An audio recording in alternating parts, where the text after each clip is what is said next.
ನಮಸ್ಕಾರ. ಕ್ರಿಪ್ಟೋ ಕನ್ನಡ ಚಾನಲ್ಗೆ ಸ್ವಾಗತ. ಕ್ರಿಪ್ಟೋ ಕರೆನ್ಸಿ, ಬ್ಲಾಕ್ ಚೈನ್ ಈ ಪದಗಳೆಲ್ಲ ಕೇಳಿದಾಗ ಅಬ್ಬಾ ಏನಿದು ತಲೆ ಕೆಡಿಸ್ಕೊಳ್ಳೋ ವಿಷಯ ಅನಿಸ್ಬೋದು ಅಲ್ವಾ? ಹೌದು. ಕೆಲವರಿಗೆ ಇದೇನು ಫ್ಯೂಚರ್ ಟೆಕ್ನಾಲಜಿ ಅನಿಸಿದ್ರೆ, ಇನ್ನು ಕೆಲವರಿಗೆ ಏನು ಅರ್ಥವಾಗದ ಗೊಂದಲ. ನಿಜ. ಸೊ ಇವತ್ತು ನಾವು ಈ ಕ್ರಿಪ್ಟೋ ಜಗತ್ತಿನ ಬೇಸಿಕ್ ಕಾನ್ಸೆಪ್ಟ್ಸ್ ಅಂದ್ರೆ ಮೂಲ ಪರಿಕಲ್ಪನೆಗಳನ್ನ ಸ್ವಲ್ಪ ಸರಳವಾಗಿ ಅರ್ಥ ಮಾಡ್ಕೊಳ್ಳೋ ಪ್ರಯತ್ನ ಮಾಡೋಣ. ಆಗ ಇದರ ಶಕ್ತಿ ಏನು ಅಂತ ಗೊತ್ತಾಗ್ಬೋದು. ಖಂಡಿತ. ನಮ್ಮ ಗುರಿ ಕೇವಲ ಡೆಫಿನೇಷನ್ ಹೇಳೋದಲ್ಲ. ಆಕ್ಚುಲಿ ಪ್ರತಿಯೊಂದು ವಿಷಯದ ಹಿಂದೆ ಯಾಕೆ ಅದು ಬಂತು, ಅದು ಹೇಗೆ ಕೆಲಸ ಮಾಡುತ್ತೆ, ಇದನ್ನ ತಿಳಿಯೋಣ. ಅಷ್ಟೇ ಅಲ್ಲ, ಸಾಮಾನ್ಯವಾಗಿ ಜನ ಎಲ್ಲಿ ತಪ್ಪು ಮಾಡ್ತಾರೆ ಮತ್ತೆ ಹೇಗೆ ಸೇಫ್ ಆಗಿ ಇದರಲ್ಲಿ ಇನ್ವಾಲ್ವ್ ಆಗ್ಬೋದು, ಇದನ್ನೆಲ್ಲ ನೋಡೋಣ. ಒಟ್ಟಿನಲ್ಲಿ ಈ ಕಾಂಪ್ಲೆಕ್ಸ್ ಸಬ್ಜೆಕ್ಟ್ನ ಸ್ವಲ್ಪ ಕ್ಲಿಯರ್ ಮಾಡೋಣ. ಸೂಪರ್. ಹಾಗಾದ್ರೆ ಎಕ್ದಮ್ ಬೇಸಿಕ್ ಇಂದ ಶುರು ಮಾಡೋಣ. ಎಲ್ಲದಕ್ಕೂ ಫೌಂಡೇಶನ್ ಅಂದ್ರೆ ಈ ಬ್ಲಾಕ್ ಚೈನ್ ತಂತ್ರಜ್ಞಾನ ಅಲ್ವಾ? ಹೌದು. ಇದನ್ನ ಸಿಂಪಲ್ ಆಗಿ ಹೇಳಬೇಕು ಅಂದ್ರೆ ಒಂದು ಡಿಜಿಟಲ್ ಲೆಡ್ಜರ್ ಅಂದ್ರೆ ಖಾತೆ ಪುಸ್ತಕ ಇದ್ದ ಹಾಗೆ ಅಂತಾರಲ್ಲ, ಅದು ಸರಿನಾ? ಹಾ, ಅದು ಒಂದು ಒಳ್ಳೆ ಸ್ಟಾರ್ಟಿಂಗ್ ಪಾಯಿಂಟ್. ಇದೊಂದು ಹಂಚಿಕೆಯಾದ ಡಿಜಿಟಲ್ ಲೆಡ್ಜರ್, ನಿಜ. ಆದ್ರೆ ಇದರ ಅಸಲಿ ಪವರ್ ಇರೋದು ಅದರ ಡಿಸೈನಲ್ಲಿ. ಓಕೆ. ಮೊದಲನೆಯದಾಗಿ ಇದು ಬದಲಾಯಿಸಲಾಗದ ವ್ಯವಸ್ಥೆ, ಅಂದ್ರೆ ಇಮ್ಯೂಟಬಲ್. ಒಮ್ಮೆ ಒಂದು ಟ್ರಾನ್ಸಾಕ್ಷನ್ ರೆಕಾರ್ಡ್ ಆದ್ಮೇಲೆ ಅದನ್ನ ಚೇಂಜ್ ಮಾಡಕ್ಕೆ, ಡಿಲೀಟ್ ಮಾಡಕ್ಕೆ ಆಗಲ್ಲ. ಆಗೋದೇ ಇಲ್ವಾ? ಆಗಲ್ಲ. ಪ್ರತಿಯೊಂದು ಬ್ಲಾಕ್ ಅಂದ್ರೆ ಟ್ರಾನ್ಸಾಕ್ಷನ್ಗಳ ಗುಂಪು ಒಂದು ಗಣಿತದ ಹ್ಯಾಶ್ ಅಂತ ಇರುತ್ತೆ. ಆ ಕೋಡ್ ಮೂಲಕ ಹಿಂದಿನ ಬ್ಲಾಕ್ಗೆ ಕನೆಕ್ಟ್ ಆಗಿರುತ್ತೆ, ಒಂದು ಚೈನ್ ತರ. ಓ, ಆ ಹ್ಯಾಶ್ ಅನ್ನೋದು ಒಂದು ರೀತಿ ಡಿಜಿಟಲ್ ಫಿಂಗರ್ ಪ್ರಿಂಟ್ ಇದ್ದಾಗೆನಾ? ಒಂದು ಬ್ಲಾಕ್ ಏನಾದ್ರೂ ಚೇಂಜ್ ಆದ್ರೆ ಅದರ ಹ್ಯಾಶ್ ಬದಲಾಗಿ ಮುಂದಿನ ಲಿಂಕ್ ತಪ್ಪಾಗುತ್ತಾ? ನಿಖರವಾಗಿ. ಪರ್ಫೆಕ್ಟ್. ಒಂದು ಕೊಂಡಿ ತಪ್ಪಿದ್ರೂ ಇಡೀ ಸರಪಳಿ ಬ್ರೇಕ್ ಆಗತ್ತೆ. ಅದು ಎಲ್ರಿಗೂ ಗೊತ್ತಾಗತ್ತೆ. ಇನ್ನೊಂದು ಮುಖ್ಯವಾದ ವಿಷಯ ಅಂದ್ರೆ ಇದು ವಿಕೇಂದ್ರೀಕೃತ, ಡಿಸೆಂಟ್ರಲೈಸ್ಡ್. ಅಂದ್ರೆ ಈ ಲೆಡ್ಜರ್ನ ಸಾವಿರಾರು ಕಾಪಿಗಳು ಬೇರೆ ಬೇರೆ ಕಂಪ್ಯೂಟರ್ಗಳಲ್ಲಿ ಹರಡಿ ಹೋಗಿರುತ್ತೆ. ಓಹೋ. ಸೊ ಯಾರೋ ಒಬ್ಬ ವ್ಯಕ್ತಿ ಅಥವಾ ಒಂದು ಸಂಸ್ಥೆ ಅಥವಾ ಗವರ್ಮೆಂಟ್ ಇದನ್ನ ಕಂಟ್ರೋಲ್ ಮಾಡಕ್ ಆಗಲ್ಲ. ಇದರಿಂದ ಟ್ರಾನ್ಸ್ಪರೆನ್ಸಿ ಜಾಸ್ತಿ, ಮೋಸ ಮಾಡೋದು ಕಷ್ಟ, ಮತ್ತೆ ಸೆನ್ಸಾರ್ಶಿಪ್ ಸಾಧ್ಯತೆನೂ ಕಡಿಮೆ. ಓಕೆ. ವಿಕೇಂದ್ರೀಕರಣ ಮತ್ತೆ ಬದಲಾಯಿಸಲಾಗದಿರೋದು, ಇದೇ ಇದರ ಸೆಕ್ಯೂರಿಟಿ ಸೀಕ್ರೆಟ್. ಸರಿ ಸರಿ. ಇದೇ ಟೆಕ್ನಾಲಜಿ ಮೇಲೆ ತಾನೇ ಕ್ರಿಪ್ಟೋ ಕರೆನ್ಸಿಗಳು ಇರೋದು. ಹೌದು ಹೌದು. ಹಾಗಾದ್ರೆ ಬಿಟ್ಕಾಯಿನ್ ಬಗ್ಗೆ ಹೇಳಿ. ಇದು ಯಾಕೆ ಇಷ್ಟೊಂದು ಫೇಮಸ್? ಇದರ ಸ್ಪೆಷಾಲಿಟಿ ಏನು? ಬಿಟ್ಕಾಯಿನ್ ಬಂದು ಮೊದಲನೇ ಮತ್ತು ಅತಿ ಹೆಚ್ಚು ಜನಕ್ಕೆ ಗೊತ್ತಿರೋ ಕ್ರಿಪ್ಟೋ ಕರೆನ್ಸಿ. ಇದು ಹುಟ್ಟಿದ್ದೇ ನಮ್ಮ ಟ್ರೆಡಿಷನಲ್ ಫೈನಾನ್ಷಿಯಲ್ ಸಿಸ್ಟಮ್ ಇದೆಯಲ್ಲ, ಅದರ ಕೆಲವು ಪ್ರಾಬ್ಲಮ್ಸ್ಗೆ ಸೊಲ್ಯೂಷನ್ ಆಗಿ. ಈಗ ನಮ್ಮ ರೂಪಾಯಿ, ಡಾಲರ್ ಎಲ್ಲ ಸರ್ಕಾರಗಳು, ಸೆಂಟ್ರಲ್ ಬ್ಯಾಂಕುಗಳು ಕಂಟ್ರೋಲ್ ಮಾಡ್ತವೆ. ಬೇಕಾದಷ್ಟು ಪ್ರಿಂಟ್ ಮಾಡ್ಬೋದು. ಅದರಿಂದ ಇನ್ಫ್ಲೇಷನ್ ಅಂದ್ರೆ ಹಣದುಬ್ಬರ ಆಗಿ ನಮ್ಮ ದುಡ್ಡಿನ ವ್ಯಾಲ್ಯೂ ಕಡಿಮೆ ಆಗ್ತಾ ಹೋಗುತ್ತೆ. ನಿಜ. ಬಿಟ್ಕಾಯಿನ್ ಇದಕ್ಕೆ ಉಲ್ಟಾ. ಇದರ ಟೋಟಲ್ ಸಪ್ಲೈ ಎಷ್ಟು ಬಿಟ್ಕಾಯಿನ್ ಇರಬೇಕು ಅನ್ನೋದು ಫಿಕ್ಸ್ ಆಗಿದೆ. ಕೇವಲ 21 ಮಿಲಿಯನ್ ಅಷ್ಟೇ. ಜಸ್ಟ್ 21 ಮಿಲಿಯನ್ ಅಷ್ಟೇ. ಇದನ್ನ ಕೋಡ್ನಲ್ಲೇ ಬರೆದಿಟ್ಟಿದ್ದಾರೆ, ಯಾರೂ ಚೇಂಜ್ ಮಾಡೋಕ್ಕಾಗಲ್ಲ. ಈ ಲಿಮಿಟೆಡ್ ಸಪ್ಲೈ ಇದೆಯಲ್ಲ, ಇದೇ ಅದಕ್ಕೆ ಡಿಜಿಟಲ್ ಗೋಲ್ಡ್ ಅನ್ನೋ ಹೆಸರನ್ನು ತಂದುಕೊಟ್ಟಿದೆ. ಅಂದ್ರೆ ಚಿನ್ನ ಹೇಗೆ ಲಿಮಿಟೆಡ್ ಆಗಿದೆಯೋ ಹಾಗೆ ಬಿಟ್ಕಾಯಿನ್ ಕೂಡ, ಅದಕ್ಕೆ ಅದರ ವ್ಯಾಲ್ಯೂ. ಓಕೆ. ಇದರಲ್ಲಿ ಹ್ಯಾಲ್ವಿಂಗ್ ಅಂತ ಏನೋ ಬರುತ್ತಂತೆ, ಅದು ಹೇಗೆ? ಹೌದು, ಹ್ಯಾಲ್ವಿಂಗ್ ಕೂಡ ಬಿಟ್ಕಾಯಿನ್ ಡಿಸೈನ್ನ ಒಂದು ಇಂಪಾರ್ಟೆಂಟ್ ಭಾಗ. ಪ್ರತಿ ಸುಮಾರು 4 ವರ್ಷಕ್ಕೊನ್ನೆ ಹೊಸ ಬಿಟ್ಕಾಯಿನ್ಗಳು ಮೈನಿಂಗಿಂದ ಕ್ರಿಯೇಟ್ ಆಗೋ ಸ್ಪೀಡ್ ಇದೆಯಲ್ಲ, ಅದು ಅರ್ಧ ಆಗುತ್ತೆ. ಅರ್ಧಕ್ಕರ್ಧ? ಹೌದು. ಅಂದ್ರೆ ಮೈನರ್ಸ್ಗೆ ಸಿಗೋ ರಿವಾರ್ಡ್ ಕಡಿಮೆ ಆಗುತ್ತೆ. ಇದರಿಂದ ಹೊಸ ಬಿಟ್ಕಾಯಿನ್ ಬರೋದು ಇನ್ನೂ ನಿಧಾನ ಆಗುತ್ತೆ, ಸಪ್ಲೈ ಗ್ರೋತ್ ಸ್ಲೋ ಆಗುತ್ತೆ. ಇದು ಸಾಮಾನ್ಯವಾಗಿ ಬಿಟ್ಕಾಯಿನ್ ಬೆಲೆ ಮೇಲೆ ಪಾಸಿಟಿವ್ ಪರಿಣಾಮ ಬೀರುತ್ತೆ, ಯಾಕಂದ್ರೆ ಅದು ಇನ್ನೂ ರೇರ್ ಆಗ್ತಾ ಹೋಗುತ್ತೆ. ಓಹ್, ಇದು ಇಂಟ್ರೆಸ್ಟಿಂಗ್ ಆಗಿದೆ. ಬರೀ ಬಿಟ್ಕಾಯಿನ್ ಅಷ್ಟೇ ಅಲ್ಲ ಅಲ್ವಾ, ಸಾವಿರಾರು ಬೇರೆ ಕಾಯಿನ್ಗಳಿವೆ. ಆಲ್ಟ್ ಕಾಯಿನ್ಗಳು ಅಂತಾರೆ ಅದಕ್ಕೆ. ಅವುಗಳದ್ದೇನ್ ಕತೆ? ಜೊತೆಗೆ ಸ್ಟೇಬಲ್ ಕಾಯಿನ್ಗಳು ಅಂತಾನೂ ಕೇಳಿದೀನಿ, ಅವು ಯಾಕೆ ಬೇಕು? ಖಂಡಿತ. ಬಿಟ್ಕಾಯಿನ್ ಸ್ಟಾರ್ಟ್ ಆಗಿದ್ದು ಮೇನ್ ಆಗಿ ಡಿಜಿಟಲ್ ಕ್ಯಾಶ್ ಮತ್ತು ಸ್ಟೋರ್ ಆಫ್ ವ್ಯಾಲ್ಯೂ ಆಗಿ. ಆದರೆ ಬ್ಲಾಕ್ ಚೈನ್ ಟೆಕ್ನಾಲಜಿಗೆ ಇನ್ನೂ ಬೇಕಾದಷ್ಟು ಉಪಯೋಗಗಳಿವೆ. ಆಲ್ಟ್ ಕಾಯಿನ್ಗಳು ಈ ಬೇರೆ ಬೇರೆ ಉಪಯೋಗಗಳಿಗಾಗಿ ಹುಟ್ಕೊಂಡ್ವು. ಅಂದ್ರೆ ಒಂದೊಂದಕ್ಕೂ ಒಂದೊಂದು ಪರ್ಪಸ್? ಹೌದು. ಪ್ರತಿಯೊಂದಕ್ಕೂ ತನ್ನದೇ ಆದ ಗೋಲ್, ಟೆಕ್ನಾಲಜಿ ಇರುತ್ತೆ. ಉದಾಹರಣೆಗೆ ಇಥೇರಿಯಂ ತಗೊಳ್ಳಿ. ಅದು ಬರೀ ಕರೆನ್ಸಿ ಅಲ್ಲ, ಅದೊಂದು ಪ್ಲಾಟ್ಫಾರ್ಮ್. ಅದರ ಮೇಲೆ ಸ್ಮಾರ್ಟ್ ಕಾಂಟ್ರಾಕ್ಟ್ಸ್ ಅಂದ್ರೆ ತಾವಾಗಿಯೇ ಕೆಲಸ ಮಾಡೋ ಅಗ್ರಿಮೆಂಟ್ಸ್ ಮತ್ತೆ ಡಿಆಪ್ಸ್, ಡಿಸೆಂಟ್ರಲೈಸ್ಡ್ ಅಪ್ಲಿಕೇಶನ್ಸ್ ಎಲ್ಲ ಬಿಲ್ಡ್ ಮಾಡಬಹುದು. ಹಾಗೆ ಸೊಲೋನಾ ಇದೆ. ಅದು ತುಂಬಾ ಸ್ಪೀಡ್ ಮತ್ತೆ ಕಡಿಮೆ ಖರ್ಚಲ್ಲಿ ಟ್ರಾನ್ಸಾಕ್ಷನ್ ಮಾಡೋಕೆ ಫೇಮಸ್. ಮೊನೆರೋ ಅಂತ ಇದೆ. ಅದು ಪ್ರೈವಸಿಗೆ ಜಾಸ್ತಿ ಇಂಪಾರ್ಟೆನ್ಸ್ ಕೊಡುತ್ತೆ. ಸರಿ ಸರಿ. ಅಂದ್ರೆ ಪ್ರತಿಯೊಂದು ಆಲ್ಟ್ ಕಾಯಿನು ಒಂದೊಂದು ಸ್ಪೆಸಿಫಿಕ್ ಪ್ರಾಬ್ಲಮ್ ಸಾಲ್ವ್ ಮಾಡೋಕೆ ಟ್ರೈ ಮಾಡ್ತಿದೆ. ಹಾಗಾದ್ರೆ ಸ್ಟೇಬಲ್ ಕಾಯಿನ್ಗಳು ಯಾಕೆ ಬೇಕು? ಈಗ ಕ್ರಿಪ್ಟೋದಲ್ಲಿ ಒಂದು ದೊಡ್ಡ ಚಾಲೆಂಜ್ ಅಂದ್ರೆ ಅದರ ಬೆಲೆ ಸಿಕ್ಕಾಪಟ್ಟೆ ಹೆಚ್ಚು ಕಮ್ಮಿ ಆಗತ್ತೆ, ವಾಲೆಟೈಲಿಟಿ ಜಾಸ್ತಿ. ಹೌದು. ಬಿಟ್ಕಾಯಿನ್ ಒಂದೇ ವನದಲ್ಲಿ 10-20% ಮೇಲೆ ಕೆಳಗೆ ಹೋಗಬಹುದು. ಇದು ದಿನನಿತ್ಯದ ವ್ಯಾಪಾರಕ್ಕೆ ಅಥವಾ ಸ್ಟೇಬಲ್ ಆಗಿ ವ್ಯಾಲ್ಯೂ ಇರಬೇಕು ಅನ್ನೋರಿಗೆ ಸರಿ ಹೋಗಲ್ಲ. ಆಗ ಬರೋದೇ ಸ್ಟೇಬಲ್ ಕಾಯಿನ್ಗಳು. ಇವುಗಳ ಬೆಲೆಯನ್ನ ಹೆಚ್ಚಾಗಿ US$ ತರಹದ ಸ್ಟೇಬಲ್ ಅಸೆಟ್ಗೆ ಲಿಂಕ್ ಮಾಡಿರ್ತಾರೆ. ಉದಾಹರಣೆಗೆ USDT, USDC. ಒಂದು ಕಾಯಿನ್ ಅಂದ್ರೆ ಸುಮಾರು $1. ಓಕೆ. ಇದು ಕ್ರಿಪ್ಟೋ ವರ್ಲ್ಡ್ ಒಳಗೆ ಟ್ರೇಡ್ ಮಾಡಕ್ಕೆ, ಲಾಭನ ಸೇಫ್ ಆಗಿ ಇಟ್ಕೊಳ್ಳಕ್ಕೆ ಅಥವಾ ಸ್ವಲ್ಪ ಟೈಮ್ ವಾಲಟಿಲಿಟಿಯಿಂದ ದೂರ ಇರೋಕೆ ಹೆಲ್ಪ್ ಮಾಡುತ್ತೆ. ಇದು ಕ್ರಿಪ್ಟೋ ಮತ್ತು ನಮ್ಮ ರೆಗ್ಯುಲರ್ ಫೈನಾನ್ಸ್ ನಡುವೆ ಒಂದು ಬ್ರಿಡ್ಜ್ ತರ ಕೆಲಸ ಮಾಡುತ್ತೆ. ಸರಿ, ಈಗ ಕ್ರಿಪ್ಟೋದಲ್ಲಿ ಇನ್ವೆಸ್ಟ್ ಮಾಡೋ ಬಗ್ಗೆ ಬಂದ್ರೆ ಕೆಲವು ಟರ್ಮ್ಸ್ ಪದೇ ಕೇಳಿಬರುತ್ತೆ. ಒಂದು FOMO, fear of missing out. ಅಂದ್ರೆ ಅಯ್ಯೋ, ಎಲ್ರೂ ಲಾಭ ಮಾಡ್ತಿದ್ದಾರೆ, ನಾನ್ ಮಿಸ್ ಮಾಡ್ಕೊಳ್ತಿದ್ದೀನಿ ಅನ್ನೋ ಭಯದಲ್ಲಿ ದುಡ್ಡು ಹಾಕೋದು. ಇದು ಸೌಂಡ್ಸ್ ಡೇಂಜರಸ್ ಅಲ್ವಾ? ಖಂಡಿತವಾಗ್ಲೂ. ಫೋಮೋ ಅನ್ನೋದು ಇನ್ವೆಸ್ಟರ್ಸ್ನ ದೊಡ್ಡ ಶತ್ರುಗಳಲ್ಲಿ ಒಂದು. ಇದು ಪೂರ್ತಿ ಇಮೋಷನಲ್ ಡಿಸಿಷನ್ಗೆ ದಾರಿ ಮಾಡಿಕೊಡುತ್ತೆ. ಕ್ರಿಪ್ಟೋ ಮಾರ್ಕೆಟಲ್ಲಿ ಪ್ರೈಸ್ಗೆ ಫಾಸ್ಟಾಗಿ ಏರಿದಾಗ ಜನ ರಿಸರ್ಚ್ ಮಾಡದೆ, ಆ ಕಾಯಿನ್ ಏನು ಯಾಕೆ ಅಂತ ತಿಳಿದೆ, ಬರೀ ಪ್ರೈಸ್ ಏರ್ತಿದೆ ಅನ್ನೋ ಕಾರಣಕ್ಕೆ ಓಡೋಗೆ ತಗೊಳ್ತಾರೆ. ಉದಾಹರಣೆಗೆ ಡೋಜ್ ಕಾಯಿನ್ ಅಥವಾ ಶಿಬಾ ಏನೋ ತರದ ಮೀಮ್ ಕಾಯಿನ್ಗಳು. ಇವುಗಳದ್ದೇನಾಗುತ್ತೆ, ಸೋಷಿಯಲ್ ಮೀಡಿಯಾದಲ್ಲಿ ಯಾರೋ ಏನೋ ಹೇಳ್ತಾರೆ, ಹೈಪ್ ಕ್ರಿಯೇಟ್ ಆಗುತ್ತೆ, ಬೆಲೆ ರಾಕೆಟ್ ತರ ಹೋಗುತ್ತೆ. ಅದೇ ಅಷ್ಟೇ ಸ್ಪೀಡಲ್ಲಿ ಕೆಳಗೂ ಬೀಳ್ಬೋದು. ಈ ಫೋಮೋಗೆ ಬಲಿಯಾದವರು ಸಾಮಾನ್ಯವಾಗಿ ಟಾಪ್ ಪ್ರೈಸಲ್ಲಿ ತಗೊಂಡು ಲಾಸ್ ಮಾಡ್ಕೊಳ್ತಾರೆ. ಹಾಗಾದ್ರೆ ಈ ಫೋಮೋ ಇಂದ ಪಾರಾಗೋದು ಹೇಗೆ? ಒಂದೇ ಒಂದು ಮಂತ್ರ, DYOR. Do your own research. ಅಂದ್ರೆ ನೀವೇ ಸ್ವಂತ ರಿಸರ್ಚ್ ಮಾಡಿ. ಯಾವುದೇ ಕ್ರಿಪ್ಟೋ ತಗೊಳ್ಳೋ ಮುಂಚೆ ಇದರ ಉದ್ದೇಶ ಏನು, ಇದು ಯಾವ ಪ್ರಾಬ್ಲಮ್ ಸಾಲ್ವ್ ಮಾಡ್ತಿದೆ, ಇದರ ಟೀಮ್ ಯಾರು, ಟೆಕ್ನಾಲಜಿ ಹೇಗಿದೆ, ಇದಕ್ಕೆ ನಿಜವಾದ ಯೂಸ್ ಕೇಸ್ ಇದೆಯಾ, ಇದರ ಟೋಕನ್ ಡಿಸ್ಟ್ರಿಬ್ಯೂಷನ್ ಹೇಗೆ, ಕಮ್ಯುನಿಟಿ ಇದೆಯಾ, ಈ ಬೇಸಿಕ್ ರಿಸರ್ಚ್ ಮಾಡಿದ್ರೆ ಸುಮ್ಮನೆ ಹೈಪ್ಗೆ ಬಲಿಯಾಗೋದನ್ನ ತಪ್ಪಿಸಬಹುದು. DYOR ಇದು ತುಂಬಾ ಮುಖ್ಯ. ಇದರ ಜೊತೆಗೆ ಹೋಡಲ್ ಮತ್ತೆ DCA ಅಂತಾನೂ ತಂತ್ರಗಳಿದೆ ಅಲ್ವಾ? ಅವು ಹೇಗೆ ಹೆಲ್ಪ್ ಮಾಡುತ್ತವೆ? ಹೌದು. ಹೋಡಲ್ ಅಂದ್ರೆ hold on for dear life ಅಂತ. ಇದರ ಅರ್ಥ ಮಾರ್ಕೆಟ್ ಏನೇ ಹೆಚ್ಚು ಕಮ್ಮಿ ಆದ್ರೂ ಹೆದರದೆ ಲಾಂಗ್ ಟರ್ಮ್ಗೋಸ್ಕರ ನಿಮ್ಮ ಇನ್ವೆಸ್ಟ್ಮೆಂಟ್ನ ಹಿಡಿದಿಟ್ಕೊಳ್ಳೋದು. ಓಕೆ. ಕ್ರಿಪ್ಟೋ ಮಾರ್ಕೆಟ್ ಅಂದ್ರೇನೆ ವೊಲಟೈಲ್. ಪ್ರೈಸ್ ಡ್ರಾಪ್ ಆದಾಗ ಭಯ ಆಗಿ ಮಾರೋದು ಕಾಮನ್. ಹೋಡಲ್ ಮೈಂಡ್ಸೆಟ್ ಇದ್ರೆ ಈ ಎಮೋಷನಲ್ ಸೆಲ್ಲಿಂಗ್ನ ಅವಾಯ್ಡ್ ಮಾಡ್ಬೋದು, ವಿಶೇಷವಾಗಿ ನೀವು ಆ ಪ್ರಾಜೆಕ್ಟ್ನ ಲಾಂಗ್ ಟರ್ಮ್ ಪೊಟೆನ್ಷಿಯಲ್ ನಂಬ್ರೆ. ಸರಿ, ಮತ್ತೆ DCA ಅಂದ್ರೆ ಡಾಲರ್ ಕಾಸ್ಟ್ ಆವರೇಜಿಂಗ್. ಇದು ಇನ್ನೊಂದು ಪಾಪ್ಯುಲರ್ ಸ್ಟ್ರಾಟಜಿ. ಒಂದೇ ಸಲ ದೊಡ್ಡ ಅಮೌಂಟ್ ಹಾಕೋದಕ್ಕಿಂತ ರೆಗ್ಯುಲರ್ ಆಗಿ ಪ್ರತಿ ವಾರ ಅಥವಾ ಪ್ರತಿ ತಿಂಗಳು ಒಂದು ಫಿಕ್ಸ್ಡ್ ಸಣ್ಣ ಅಮೌಂಟ್ನ ಇನ್ವೆಸ್ಟ್ ಮಾಡ್ತಾ ಹೋಗೋದು. ಅದರಿಂದ ಏನ್ ಲಾಭ? ಇದರಿಂದ ಪ್ರೈಸ್ ಕಡಿಮೆ ಇದ್ದಾಗ ನಿಮಗೆ ಜಾಸ್ತಿ ಕಾಯಿನ್ ಸಿಗುತ್ತೆ, ಪ್ರೈಸ್ ಜಾಸ್ತಿ ಇದ್ದಾಗ ಕಡಿಮೆ ಕಾಯಿನ್ ಸಿಗುತ್ತೆ. ಓವರ್ ಟೈಮ್ ನಿಮ್ಮ ಆವರೇಜ್ ಪರ್ಚೇಸ್ ಪ್ರೈಸ್ ಸ್ಮೂತ್ ಆಗುತ್ತೆ, ಮಾರ್ಕೆಟ್ ವೊಲಾಟಿಲಿಟಿ ರಿಸ್ಕ್ ಕಡಿಮೆ ಆಗುತ್ತೆ.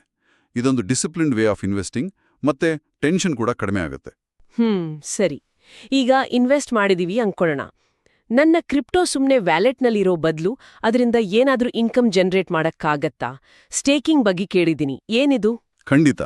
ಸ್ಟೇಕಿಂಗ್ ಅಂದ್ರೆ ನಿಮ್ಮ ಹತ್ರ ಇರೋ ಕ್ರಿಪ್ಟೋ ಅಸೆಟ್ಸ್ನ ಕೆಲ್ಸಕ್ಕೆ ಹಚ್ಚೋದು ಅಂತ ಹೇಳ್ಬೋದು.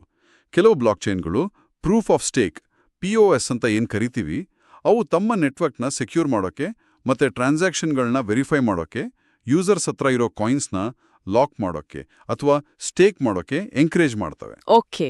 ಹೀಗೆ ಸ್ಟೇಕ್ ಮಾಡೋದ್ರಿಂದ ನೀವು ಆ ನೆಟ್ವರ್ಕ್ನ ಆಪರೇಷನ್ಗೆ ಹೆಲ್ಪ್ ಮಾಡ್ತೀರಿ. ಅದಕ್ಕೆ ಪ್ರತಿಯಾಗಿ ಆ ನೆಟ್ವರ್ಕ್ ನಿಮ್ಗೆ ರಿವಾರ್ಡ್ ಆಗಿ ಎಕ್ಸ್ಟ್ರಾ ಕಾಯಿನ್ಸ್ ಕೊಡುತ್ತೆ.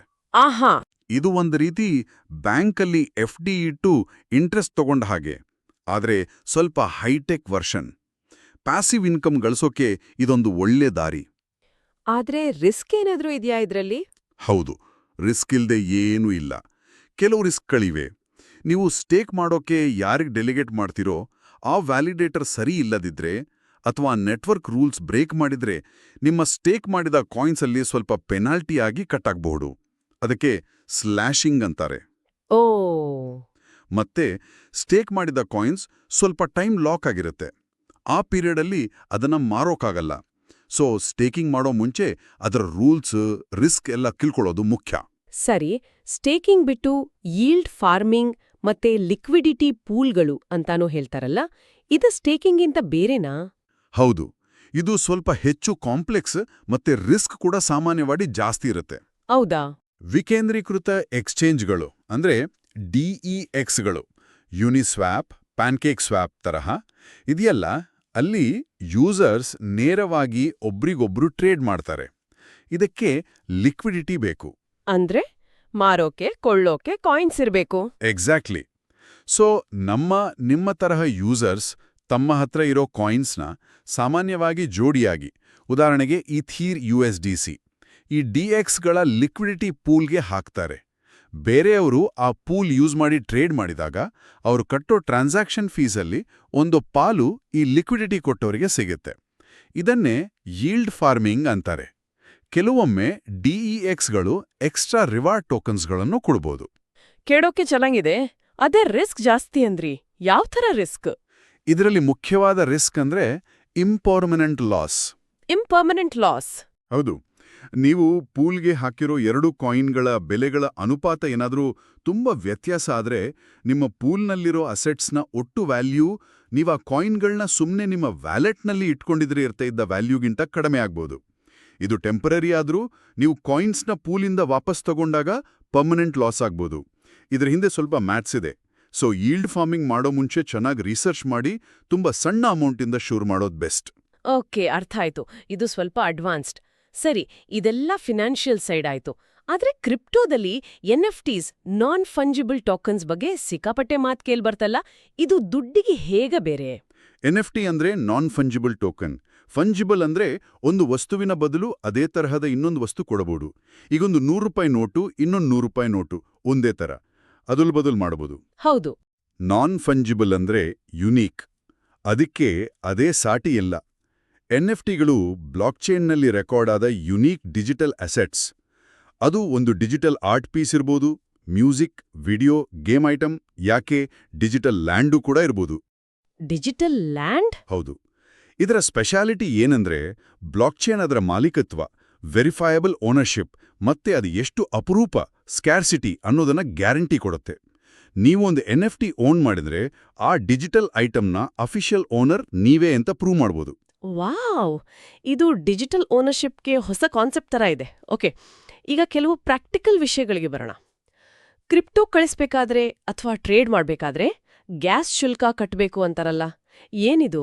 ಮತ್ತೆ ಕೆಲವೊಮ್ಮೆ ಯಾಕಷ್ಟೊಂದು ಜಾಸ್ತಿ ಇರುತ್ತೆ? ಗ್ಯಾಸ್ ಫೀ ಅಂದ್ರೆ ಸಿಂಪಲ್ ಆಗಿ ಬ್ಲಾಕ್ಚೈನ್ ನೆಟ್ವರ್ಕಲ್ಲಿ ನಿಮ್ಮ ಟ್ರಾನ್ಸಾಕ್ಷನ್ನ ಪ್ರಾಸೆಸ್ ಮಾಡಿ ಕನ್ಫರ್ಮ್ ಮಾಡೋಕೆ ನೀವು ಕೊಡೋ ಚಾರ್ಜ್. ಓಕೆ. ಅವ್ರ ಕೆಲಸಕ್ಕೆ ಈ ಫೀ ಸಿಗುತ್ತೆ. ಯಾವಾಗ ನೆಟ್ವರ್ಕಲ್ಲಿ ತುಂಬಾ ಜನ ಒಂದೇ ಸಲ ಟ್ರಾನ್ಸಾಕ್ಷನ್ ಮಾಡೋಕ್ಕೆ ಟ್ರೈ ಮಾಡ್ತಾರೋ, ಅಂದ್ರೆ ನೆಟ್ವರ್ಕ್ ಕಂಜೆಷನ್ ಜಾಸ್ತಿ ಆದಾಗ, ನಿಮ್ಮ ಟ್ರಾನ್ಸಾಕ್ಷನ್ ಬೇಗ ಆಗ್ಬೇಕು ಅಂದ್ರೆ ನೀವು ಜಾಸ್ತಿ ಗ್ಯಾಸ್ ಫೀ ಕೊಡಬೇಕಾಗತ್ತೆ. ಬೆಂಗಳೂರು ಟ್ರಾಫಿಕ್ ಜಾಮ್ ಇದ್ದಾಗ ಆಟೋ ರೇಟ್ ಜಾಸ್ತಿ ಕೇಳ್ದಾಗೆ. ಹಾ, ಒಳ್ಳೆ ಉದಾಹರಣೆ. ಇದಕ್ಕೆ ಏನಾದರೂ ಸೊಲ್ಯೂಷನ್ ಇದೆಯಾ? ಹೌದು, ಕೆಲವು ದಾರಿಗಳಿವೆ. ಒಂದು, ನೆಟ್ವರ್ಕ್ ಬ್ಯುಸಿ ಇಲ್ಲದ ಟೈಮ್ನಲ್ಲಿ, ಸಾಮಾನ್ಯವಾಗಿ ವೀಕೆಂಡ್ ಅಥವಾ ಲೇಟ್ ನೈಟ್ ಟ್ರಾನ್ಸಾಕ್ಟ್ ಮಾಡೋದು. ಇನ್ನೊಂದು, ಲೇಯರ್ 2 ಸೊಲ್ಯೂಷನ್ಸ್ ಬಳಸೋದು. ಲೇಯರ್ 2? ಹೌದು. ಇವು ಮೇನ್ ಬ್ಲಾಕ್ ಚೈನ್, ಅದನ್ನ ಲೇಯರ್ 1 ಅಂತೀವಿ, ಉದಾಹರಣೆ ಎಥೀರಿಯಂ, ಮೇಲೆ ಕಟ್ಟಿರುವ ಸೆಕೆಂಡರಿ ನೆಟ್ವರ್ಕ್ಗಳು. ಇವು ಟ್ರಾನ್ಸಾಕ್ಷನ್ಗಳನ್ನ ತುಂಬಾ ಸ್ಪೀಡಾಗಿ ಮತ್ತೆ ಅತಿ ಕಡಿಮೆ ಫೀಸಲ್ಲಿ ಪ್ರಾಸೆಸ್ ಮಾಡಿ ಆಮೇಲೆ ರಿಸಲ್ಟ್ನ ಒಟ್ಟಿಗೆ ಮೇನ್ ಚೈನ್ಗೆ ರೆಕಾರ್ಡ್ ಮಾಡ್ತವೆ. ಪಾಲಿಗಾನ್, ಆರ್ಬಿಟ್ರಮ್, ಆಪ್ಟಿಮಿಸಮ್ ಇವೆಲ್ಲ L2ಗೆ ಉದಾಹರಣೆಗಳು. ಇದು ತುಂಬಾ ಯೂಸ್ಫುಲ್ ಮಾಹಿತಿ. ಈಗ ಬಹುಶಃ ಎಲ್ಲಕ್ಕಿಂತ ಇಂಪಾರ್ಟೆಂಟ್ ಪ್ರಶ್ನೆ, ನಮ್ಮ ಕ್ರಿಪ್ಟೋಗಳನ್ನ ಸೇಫ್ ಆಗಿಟ್ಕೊಳ್ಳೋದು ಹೇಗೆ? ವ್ಯಾಲೆಟ್ಗಳು ಮತ್ತು ಕೀಗಳ ಬಗ್ಗೆ ಹೇಳಿ. ಇದು ಅತ್ಯಂತ ಕ್ರಿಟಿಕಲ್ ವಿಷಯ. ಕ್ರಿಪ್ಟೋ ಇಟ್ಕೊಳ್ಳಕ್ಕೆ ನಿಮಗೊಂದು ವ್ಯಾಲೆಟ್ ಬೇಕು. ಇದರಲ್ಲಿ ಮೇನ್ ಆಗಿ 2 ಟೈಪ್, ಹಾಟ್ ವ್ಯಾಲೆಟ್ಗಳು ಮತ್ತೆ ಕೋಲ್ಡ್ ವ್ಯಾಲೆಟ್ಗಳು. ಹಾಟ್ ಮತ್ತು ಕೋಲ್ಡ್? ಹೌದು. ಹಾಟ್ ವ್ಯಾಲೆಟ್ ಅಂದ್ರೆ ಇಂಟರ್ನೆಟ್ಗೆ ಕನೆಕ್ಟ್ ಆಗಿರೋ ಸಾಫ್ಟ್ವೇರ್ ವ್ಯಾಲೆಟ್ಗಳು. ನಿಮ್ಮ ಮೊಬೈಲ್ ಆ್ಯಪ್, ಕಂಪ್ಯೂಟರ್ ಪ್ರೋಗ್ರಾಮ್ ಅಥವಾ ಬ್ರೌಸರ್ ಎಕ್ಸ್ಟೆನ್ಷನ್. ಇವು ಯೂಸ್ ಮಾಡೋಕ್ಕೆ ಈಸಿ, ಡೇ ಟು ಡೇ ಟ್ರಾನ್ಸಾಕ್ಷನ್ಗೆ ಅನುಕೂಲ. ಆದರೆ ಆನ್ಲೈನ್ ಇರೋದ್ರಿಂದ ಹ್ಯಾಕಿಂಗ್ ಅಥವಾ ಮಾಲ್ವೇರ್ ಅಟ್ಯಾಕ್ ರಿಸ್ಕ್ ಸ್ವಲ್ಪ ಜಾಸ್ತಿ. ಕೋಲ್ಡ್ ವ್ಯಾಲೆಟ್ ಅಂದ್ರೆ ಆಫ್ಲೈನ್ ಇರೋ ಫಿಸಿಕಲ್ ಡಿವೈಸ್ಗಳು, ಲೆಜರ್, ಟ್ರೆಸೋರ್ ತರಹದ ಹಾರ್ಡ್ವೇರ್ ವ್ಯಾಲೆಟ್ಸ್ ಅಥವಾ ಪೇಪರ್ ವ್ಯಾಲೆಟ್ ಕೂಡ. ಇವು ಇಂಟರ್ನೆಟ್ಟಿಂದ ಕಂಪ್ಲೀಟಾಗಿ ದೂರ ಇಡಬಹುದು. ಅದಕ್ಕೆ ಇವು ತುಂಬಾ ಸೆಕ್ಯೂರ್. ವಿಶೇಷವಾಗಿ ಜಾಸ್ತಿ ಅಮೌಂಟ್ನ ಲಾಂಗ್ ಟರ್ಮ್ ಇಡೋಕೆ ಬೆಸ್ಟ್. ಓಕೆ. ವ್ಯಾಲೆಟ್ ಜೊತೆಗೆ ಕೀಗಳ ಬಗ್ಗೆ ತುಂಬಾ ಕೇರ್ಫುಲ್ ಆಗಿರ್ಬೇಕು ಅಂತಾರಲ್ಲ? ಅಬ್ಸಲ್ಯೂಟ್ಲಿ. ಇಲ್ಲಿ 2 ಕೀಗಳು ಇಂಪಾರ್ಟೆಂಟ್, ಪಬ್ಲಿಕ್ ಕೀ ಮತ್ತು ಪ್ರೈವೇಟ್ ಕೀ. ಪಬ್ಲಿಕ್ ಕೀ ನಿಮ್ಮ ಬ್ಯಾಂಕ್ ಅಕೌಂಟ್ ನಂಬರ್ ತರ. ಬೇರೆಯವರು ನಿಮ್ಗೆ ಕ್ರಿಪ್ಟೋ ಕಳಿಸೋಕೆ ಇದನ್ನ ಯೂಸ್ ಮಾಡ್ತಾರೆ. ಇದನ್ನ ಶೇರ್ ಮಾಡಿದ್ರೆ ಪ್ರಾಬ್ಲಮ್ ಇಲ್ಲ. ಸರಿ. ಆದ್ರೆ ಪ್ರೈವೇಟ್ ಕೀ ಇದು ನಿಮ್ಮ ATM ಪಿನ್ ಅಥವಾ ಡಿಜಿಟಲ್ ಸಿಗ್ನೇಚರ್ ಇದ್ದ ಹಾಗೆ.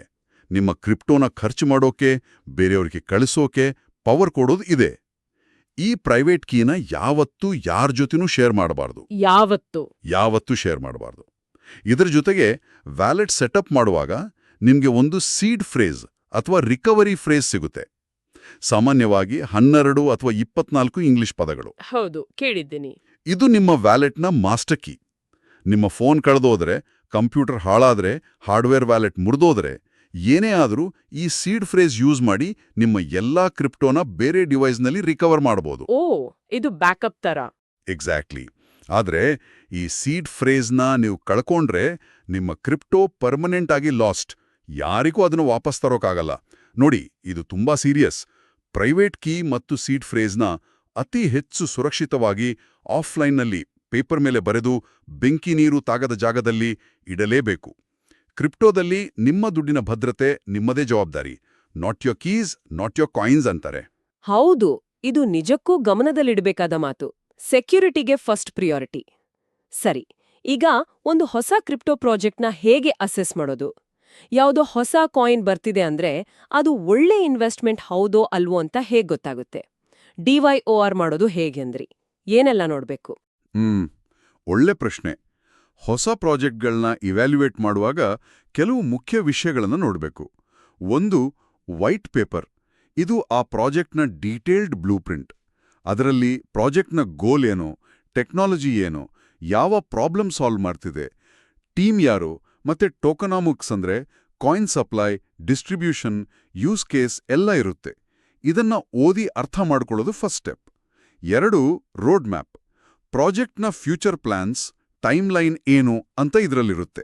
ಇದು ರಿಯಲಿಸ್ಟಿಕ್ ಆಗಿದೆಯಾ, ಟೀಮ್ ಹೇಳಿದ ಹಾಗೆ ಡೆಲಿವರ್ ಮಾಡ್ತಿದ್ದಾರಾ ನೋಡ್ಬೇಕು. 3, ತಂಡ. ಪ್ರಾಜೆಕ್ಟ್ ಹಿಂದಿರೋರು ಯಾರು, ಅವ್ರಿಗೆ ಈ ಫೀಲ್ಡ್ನಲ್ಲಿ ಎಕ್ಸ್ಪೀರಿಯನ್ಸ್ ಇದೆಯಾ, ಅವ್ರ ಬಗ್ಗೆ ಮಾಹಿತಿ ಓಪನ್ ಆಗಿದೆಯಾ. 4, ಸಮುದಾಯ. ಪ್ರಾಜೆಕ್ಟ್ಗೆ ಒಂದು ಆಕ್ಟಿವ್, ಎಂಗೇಜ್ಡ್ ಕಮ್ಯುನಿಟಿ ಇದೆಯಾ. ಟ್ವಿಟರ್, ಡಿಸ್ಕಾರ್ಡ್, ಟೆಲಿಗ್ರಾಮ್ನಲ್ಲಿ ಚೆಕ್ ಮಾಡಬಹುದು. ಸ್ಟ್ರಾಂಗ್ ಕಮ್ಯುನಿಟಿ ಇದ್ರೆ ಅದು ಒಳ್ಳೆ ಸೈನ್. 5, ಬಳಕೆ. ಆ ಕಾಯಿನ್ಗೆ ನಿಜವಾದ ಉಪಯೋಗ ಇದೆಯಾ ಅಥವಾ ಬರೀ ಹೈಪ್ ಮೇಲೆ ನಿಂತಿದೆಯಾ. ಈ ಇನ್ಫಾರ್ಮೇಷನ್ ಎಲ್ಲ ಟ್ರ್ಯಾಕ್ ಮಾಡೋಕೆ ಕೆಲವು ಟೂಲ್ಸ್ ಇವೆ. Coin market cap, coin gecko ಅಂತ ವೆಬ್ಸೈಟ್ಗಳಿವೆ. ಅಲ್ಲಿ coin price, market cap, historical data, project links ಎಲ್ಲ ಸಿಗುತ್ತೆ. ಟ್ರಾನ್ಸಾಕ್ಷನ್ಗಳನ್ನ ವೆರಿಫೈ ಮಾಡೋಕೆ ಎಥೀರಿಯಂಗೆ ಅಥವಾ ಸೋಲಾನಾಗೆ ತರಹ ಬ್ಲಾಕ್ ಎಕ್ಸ್ಪ್ಲೋರರ್ಗಳಿವೆ. ಇವು ಬ್ಲಾಕ್ ಚೈನ್ನ ಟ್ರಾನ್ಸ್ಪರೆನ್ಸಿನ ಯೂಸ್ ಮಾಡಿಕೊಂಡು ನೀವೇ ಫ್ಯಾಕ್ಸ್ ಚೆಕ್ ಮಾಡೋಕೆ ಹೆಲ್ಪ್ ಮಾಡುತ್ತೆ. ವಾವ್, ನಾವು ಇವತ್ತು ಎಲ್ಲಿಂದ ಎಲ್ಲಿಗೆ ಬಂದ್ವಿ? ಬ್ಲಾಕ್ ಚೈನ್ ಬೇಸಿಕ್ಸಿಂದ ಹಿಡಿದು bitcoin, alt coin, stable coin, investing psychology, FOMO, DYOR, HODL, DCA ಮತ್ತು ಇನ್ಕಮ್ ಜನರೇಟ್ ಮಾಡೋ ವಿಧಾನಗಳು, ಸ್ಟೇಕಿಂಗ್, ಯೀಲ್ಡ್ ಫಾರ್ಮಿಂಗ್, NFTಗಳು, ಗ್ಯಾಸ್ ಫೀಸ್ ಮತ್ತು ಎಲ್ಲಕ್ಕಿಂತ ಮುಖ್ಯವಾಗಿ ವಾಲೆಟ್ಸ್ ಮತ್ತು ಕೀ ಸೆಕ್ಯೂರಿಟಿ ತನಕ ತುಂಬಾ ವಿಷಯಗಳನ್ನ ಕವರ್ ಮಾಡಿದ್ವಿ. ಹೌದು, ಕ್ರಿಪ್ಟೋ ಜಗತ್ತು ನಿಜಕ್ಕೂ ದೊಡ್ಡದು ಮತ್ತೆ ತುಂಬಾ ಫಾಸ್ಟ್ ಆಗಿ ಬದಲಾಗುತ್ತೆ. ಆದರೆ ಅದರ ಫಂಡಮೆಂಟಲ್ಸ್ನ ಅರ್ಥ ಮಾಡಿಕೊಂಡ್ರೆ ಅದನ್ನ ಕಾನ್ಫಿಡೆನ್ಸಿಂದ ಹ್ಯಾಂಡಲ್ ಮಾಡ್ಬೋದು. ನೆನ್ಪಿಡ್ಬೇಕಾದ ಕೆಲವು ಮುಖ್ಯ ಪಾಠಗಳು ಅಂದ್ರೆ: ಕಲೀರಿ. ಮೊದಲು ಬೇಸಿಕ್ಸ್ನ ಚೆನ್ನಾಗಿ ಅರ್ಥ ಮಾಡ್ಕೊಳ್ಳಿ. DYOR. ಯಾವಾಗ್ಲೂ ನಿಮ್ಮ ಸ್ವಂತ ರಿಸರ್ಚ್ ಮಾಡಿ. ಯಾರೋ ಹೇಳಿದ್ರು ಅಂತ ಕುರುಡಾಗಿ ನಂಬೇಡಿ. ಸಣ್ಣದಾಗಿ ಶುರು ಮಾಡಿ. ನಿಮ್ಗೆ ಅರ್ಥ ಆಗೋಷ್ಟು ಮತ್ತೆ ಕಳ್ಕೊಂಡ್ರೂ ಪರವಾಗಿಲ್ಲ ಅನ್ನೋಷ್ಟು ಅಮೌಂಟ್ ಮಾತ್ರ ಇನ್ವೆಸ್ಟ್ ಮಾಡಿ. ಭದ್ರತೆ ಮೊದಲು. ನಿಮ್ಮ ಪ್ರೈವೇಟ್ ಕೀಗಳು, ಸೀಡ್ ಫ್ರೇಸ್ಗಳು ಇವುಗಳನ್ನು ಜೋಪಾನವಾಗಿ ಕಾಪಾಡ್ಕೊಳ್ಳಿ. ಕೊನೆಗೆ ಒಂದು ಚಿಂತನೆಗೆ ಹಚ್ಚುವ ಪ್ರಶ್ನೆ: ಈ ಬ್ಲಾಕ್ ಚೈನ್ ಕ್ರಿಪ್ಟೋ ಟೆಕ್ನಾಲಜಿ ಇದೆಯಲ್ಲ, ಇದು ಬರೀ ಫಿನಾನ್ಸ್ಗೆ ಮಾತ್ರ ಸೀಮಿತನಾ? ಅಥವಾ ಇದು ನಮ್ಮ digital identity, data ownership, online communication, supply chain management ಹೀಗೆ ನಮ್ಮ ಲೈಫ್ನ ಬೇರೆ ಬೇರೆ ಆಸ್ಪೆಕ್ಟ್ಸ್ನ ಚೇಂಜ್ ಮಾಡೋ ಪೊಟೆನ್ಷಿಯಲ್ ಹೊಂದಿದೆಯಾ? ಬಹುಶಃ ಇದರ ನಿಜವಾದ ರೆವಲ್ಯೂಷನ್ ಇನ್ನೂ ಶುರುವಾಗಬೇಕಿದೆಯಾ ಏನೋ? ಈ ಪ್ರಶ್ನೆಯೊಂದಿಗೆ ನಿಮ್ಮ ಲರ್ನಿಂಗ್ ಜರ್ನಿನ ಕಂಟಿನ್ಯೂ ಮಾಡಿ. ತುಂಬಾ ಧನ್ಯವಾದಗಳು. ಇಷ್ಟು ಆಳವಾಗಿ, ಸ್ಪಷ್ಟವಾಗಿ ವಿವರಿಸಿದ್ದಕ್ಕೆ, ಕೇಳುಗರಿಗೂ ಇಷ್ಟು ತಾಳ್ಮೆಯಿಂದ ಕೇಳಿದ್ದಕ್ಕಾಗಿ ಧನ್ಯವಾದಗಳು.